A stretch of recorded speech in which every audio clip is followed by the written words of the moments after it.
Coaching centre हादसे की CBI जांच होगी। जी हां, दिल्ली हाई कोर्ट ने यह बड़ा फैसला सुनाया है, जहां पर कोचिंग के बेसमेंट में बच्चों की डूबकर मौत हो गई थी। अब उन बच्चों की मौत के मामले की जांच सीबीआई के हवाले कर दी गई है। बड़ी खबर आ रही है, जहां पर दिल्ली कोचिंग हादसे की जांच सीबीआई करेगी। दिल्ली हाई कोर्ट ने यह बड़ा फैसला सुनाया है। दिल्ली हाई कोर्ट ने सीबीआई को जांच सौंप दी है। दिल्ली हाई कोर्ट ने कहा कि सीबीआई का वरिष्ठ अधिकारी जांच की निगरानी करेगा, भ्रष्ट अफसरों पर गाज गिरेगी। दिल्ली हाई कोर्ट का साधारण कदम है ये। 3 छात्रों की मौत के जिम्मेदार आखिर सवाल बना हुआ है। मौत की जांच सीबीआई को सौंप दी गई है। दिल्ली पुलिस से नाराज हाई कोर्ट सीबीसी को सीबीआई जांच की निगरानी का जिम्मा दिया गया है। सीबीसी के वरिष्ठ अधिकारी सुनिश्चित करेंगे जांच समयबद्ध तरीके से हो, पूरे मामले की ठीक से जांच की जाए। एमसीडी कमिश्नर को इलाके के अतिक्रमण हटाने के आदेश दिए गए हैं। साथ ही बरसाती नालों की सफाई सुनिश्चित करने का भी आदेश दिया गया है। तो देखिए, तमाम बड़ी बातें हाईकोर्ट की ओर से टिप्पणी के तौर पर कही गई हैं। इसी के अलावा बहुत सारी बातें और भी कही गई हैं, सुनाते हैं आपको।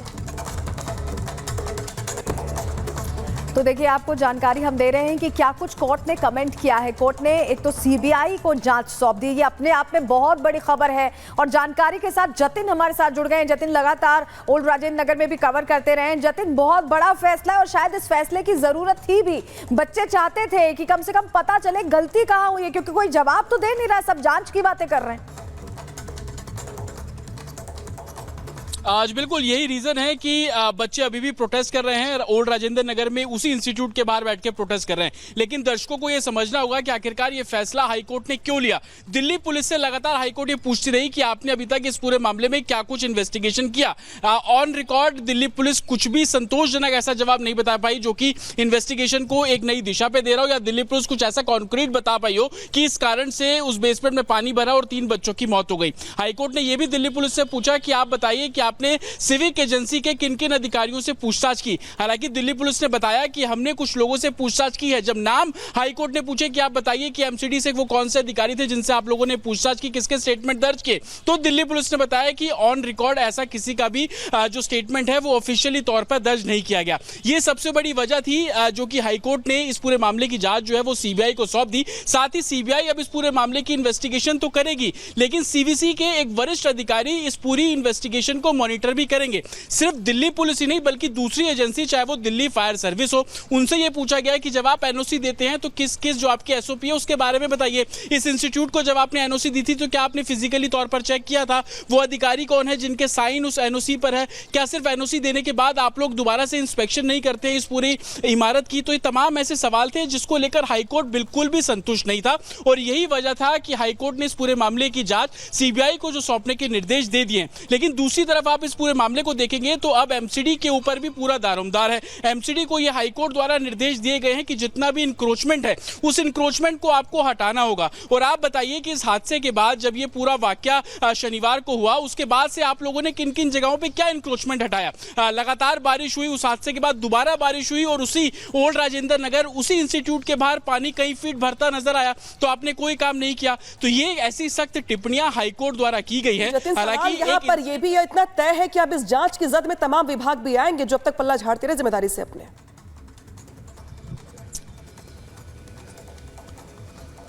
जी बिल्कुल, और ऐसे ऑफिसर्स होंगे और आने वाले दिनों में देखना होगा कि जब इस पूरे मामले की जांच सीबीआई करेंगी तो वो किन किन ऑफिसर्स पर गाज गिरेगी। लेकिन इन्वेस्टिगेशन क्या कहती है? इन्वेस्टिगेशन ये कहती है कि एनओसी जिस अधिकारी ने दी वो किस सब डिवीजन का ऑफिसर था, उसने क्या पैरामीटर्स को फॉलो किए, ये काम दिल्ली पुलिस द्वारा किए जाने थे। हालांकि ऑन रिकॉर्ड दिल्ली पुलिस ने इस तरीके का कोई काम नहीं किया और यही कारण है कि इस पूरे मामले की जो जांच है वो सीबीआई को सौंप दी गई। हालांकि हाईकोर्ट ने इस बात का भी जिक्र किया, आपने एसयूवी ड्राइवर को तो गिरफ्तार कर लिया, जो सेक्शंस आपने लगा उसमें गैर इरादतन हत्या, आप उसको किस तरीके से सेक्शंस में साबित करेंगे? तो इसको लेकर दिल्ली पुलिस द्वारा कोई भी संतोषजनक जो जवाब है वो नहीं दिया गया।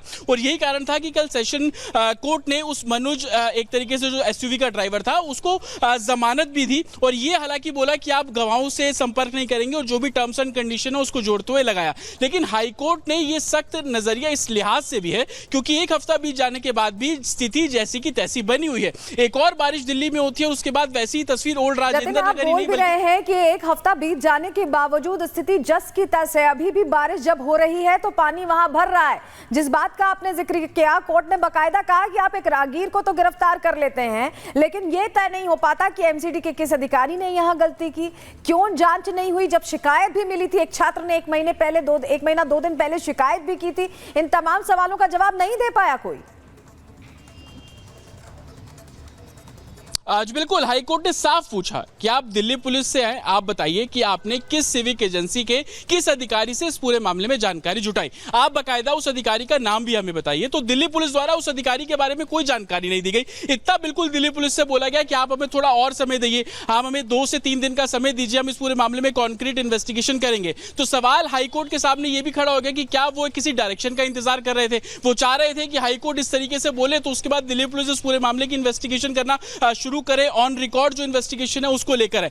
और इसी कई दलीलों से हाईकोर्ट बिल्कुल संतुष्ट नहीं रहा और यही वजह थी कि अब सीबीआई को इस पूरे मामले की जांच का जिम्मा जो है वो सौंप दिया गया है। अब देखना होगा कि सीबीआई इस पूरे मामले को इन्वेस्टिगेट किस तरीके से करेगी। क्या दिल्ली पुलिस की एफआईआर को सीबीआई टेक ओवर करती है और आगे इस पूरे मामले को इन्वेस्टिगेट करती है। जल्द हमें यह भी तस्वीर देखने को मिलेगी कि सीबीआई के अधिकारी दोबारा से उसी राव जो एकेडमी है वहां पर पहुंचेंगे, उस पूरे मामले की जो इन्वेस्टिगेशन है वो करते हुए शुरू आएंगे। लेकिन दिल्ली पुलिस से चाहे वो सीसीटीवी फुटेज हो, जिन लोगों के स्टेटमेंट दर्ज किए हो, उनको लेकर हाईकोर्ट संतोषजनक नहीं रहा। और सबसे बड़ा सवाल यही खड़ा होता है कि सिर्फ दिल्ली पुलिस ही नहीं बल्कि एमसीडी ले लीजिए, आप डीडीए ले लीजिए और दूसरी जो एजेंसी है चाहे वो फायर सेफ्टी ले लीजिए, फायर डिपार्टमेंट ले लीजिए, इन एजेंसीज के जरिए पिछले 1 हफ्ते में क्या कुछ काम किया गया। जो इंक्रोचमेंट को लेकर ड्राइव चलाई जानी थी, जैसे कि मैं आपको जिक्र भी कर रहा था कि दिल्ली हाईकोर्ट ने एक इंसिडेंट का जिक्र किया।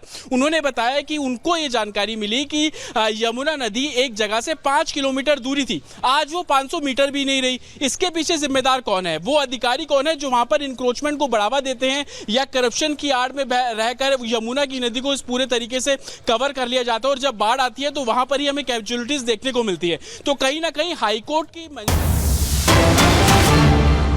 बड़ी खबर आ रही है जहां पर जिस तरीके से शेल्टर होम में बच्चों की मौत का मामला सामने आया है। एनसीडब्ल्यू की टीम अब मौके पर पहुंची, तस्वीरें दिखा रहे हैं आपको जहां पे मासूम तोड़ते दम, सिस्टम क्यों बेदम, ये सवाल बना हुआ है। तस्वीरें सीधे लाइव दिखा रहे हैं आपको जहां पे एनसीडब्ल्यू की टीम पहुंची हुई जो शेल्टर होम है, जहां पे जबरदस्त लापरवाही, जबरदस्त चूक और जिस तरीके से बच्चों की मौत रहस्य बनी हुई है। तमाम सवाल खड़े हो रहे हैं जिम्मेदार लोगों पर, तमाम सवाल खड़े हो रहे हैं मौतों पर भी। इस बीच क्या कुछ कहा, जरा सुन लीजिए।